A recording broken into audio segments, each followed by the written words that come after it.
मुख्यमंत्री हस्तक्षेप पर मुंबई फेरिला ओडिया श्रमिकों मरसर आंबुलांस जोगे जन्ममाटी बालेश्वर जिला खैरा ब्लॉक साहापुर गाँव में पहुंची मृत मुरलीधर महाकुड़ पार्थिव शरीर। मृतदेह गाँव में पहुंचा पर शोकाकुल परिवेश सृष्टि होइछि।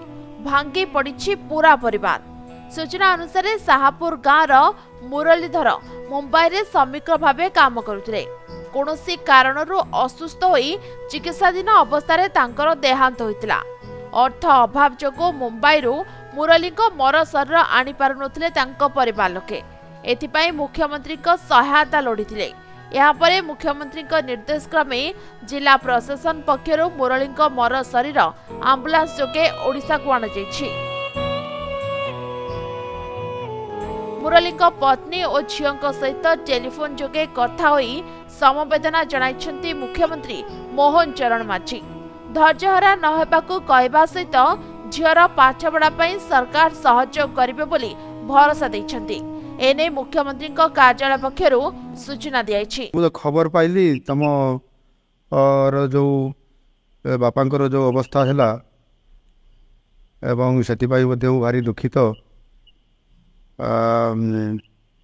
बोधे आज पहुँची जीव सबू तो कथबार्ता होता जिला प्रशासन सहित एवं सेठी तांकर तुमर बापांकर मोर शरीर बोधे आसूची रास्ता अच्छी जहाँ मुझे खबर पाई आज पहुँची जीव राति रे।